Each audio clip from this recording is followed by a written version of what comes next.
मुझे वो दिन याद आपको कराना है। 1905 में अंग्रेजों ने इस देश में एक बहुत बड़ा खेल खेला था। अंग्रेजों का एक अधिकारी इस देश में हुआ करता था, उसका नाम था करजन। करजन ने बंगाल का बंटवारा कर दिया था। उस जमाने का जो बंगाल था वो आज के ज़माने से बहुत बड़ा था। अभी का हमारा जो पश्चिम बंगाल है वो पूरा का पूरा, अभी का हमारा जो बिहार है, अभी का हमारा जो उड़ीसा है, झारखंड है, इतना बड़ा इलाका था बंगाल का। और भारत के ऊपर के जो छोटे छोटे 7 प्रदेश हैं, आसाम, नागालैंड, मिजोरम, मणिपुर, त्रिपुरा वगैरह वगैरह, इनको मिलाकर पूरा बंगाल था। उस बंगाल को अंग्रेजों ने 2 टुकड़ों में बांटा, पूर्वी बंगाल और पश्चिमी बंगाल। और ये बंटवारा हिंदू और मुसलमान के आधार पर हुआ। पूर्वी बंगाल अंग्रेजों ने मुसलमानों को दे दिया, पश्चिमी बंगाल हिंदुओं को दे दिया। ये करजन नाम की एक अधिकारी ने 1905 में किया था। माने संप्रदाय के आधार पर भारत बटे, संप्रदाय के आधार पर इस देश के राज्यों का बंटवारा हो, वो अंग्रेजों ने शुरू किया था 1905 से। लेकिन हमारे क्रांतिवीरों की ताकत, उनका पराक्रम, उनका हौसला, उनकी दूरदृष्टि, वो इतनी काबिले तारीफ है कि अंग्रेजों की इस चाल को उन्होंने नाकाम कर दिया। जैसे ही अंग्रेजों ने 1905 में ये बंटवारा किया हिंदू मुसलमान के आधार पर, लाला लाजपत राय, विपिन चंद्र पाल, लोकमान्य बाल गंगाधर तिलक, ऐसे हिंदुस्तान के सारे क्रांतिकारी एक साथ एक मंच पर इकट्ठे हो गए।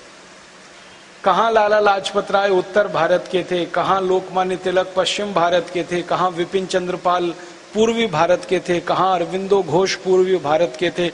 ये सारे क्रांतिकारी एक साथ इकट्ठे हो गए, उत्तर, दक्षिण, पूरब, पश्चिम। और अंग्रेजों के संप्रदाय के आधार पर बंटवारे का पूरी ताकत से विरोध किया। और विरोध भी ऐसे किया कि अंग्रेजों को सरेंडर करना पड़ा।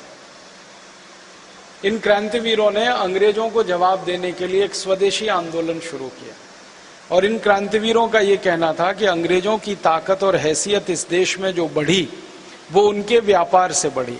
उनका माल हमने खरीदा, उनको पैसा मिला, उस पैसे से उनको ताकत मिली।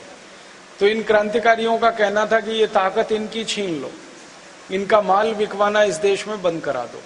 और अंग्रेजों को जब पैसे नहीं मिलेंगे इस देश भारत से तो कमजोर पड़ेंगे, तब ये हमारी बात को मानेंगे, सुनेंगे। सारे देश में स्वदेशी आंदोलन शुरू हुआ।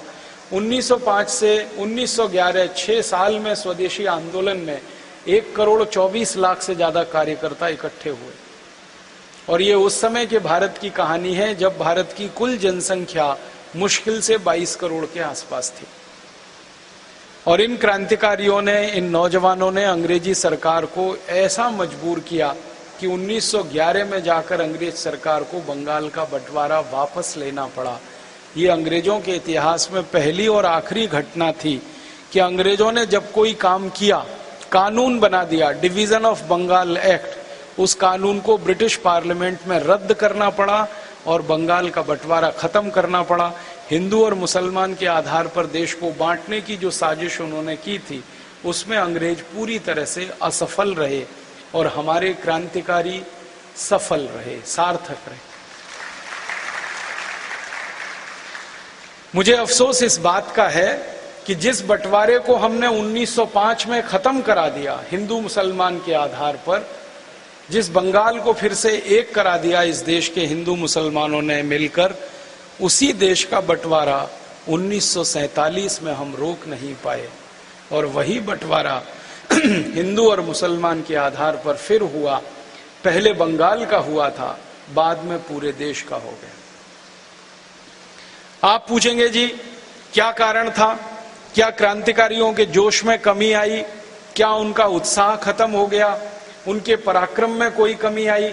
ऐसा क्या हो गया कि 1905 से 1911 में हम अंग्रेजों की चाल को नाकाम करें और 1947 में अंग्रेजों की वही चाल कामयाब हो जाए? उसका एक ही कारण था कि 1905 के जो क्रांतिकारी इस देश के लिए लड़ रहे थे, उनके मन में सत्ता और सिंहासन का कोई लोभ नहीं था, कोई लालच नहीं था। उनको ना सत्ता चाहिए थी, ना सिंहासन चाहिए था इस देश का। वो तो लड़ रहे थे किसी आदर्श की पूर्ति के लिए, किसी उद्देश्य की पूर्ति के लिए। और आदर्श और उद्देश्य ये था कि भारत देश अखंड रहे, ये टूटे नहीं, किसी भी स्तर पर ये देश का बंटवारा ना हो। तो आदर्श और उद्देश्य जब ऊंचे होते हैं तो ईश्वर भी उसमें मदद करता है। शायद ईश्वर ने हमारी मदद की।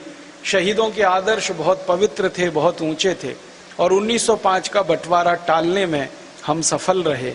लेकिन 1947 तक आते आते इस देश में महापुरुषों के चेहरे बदल चुके थे।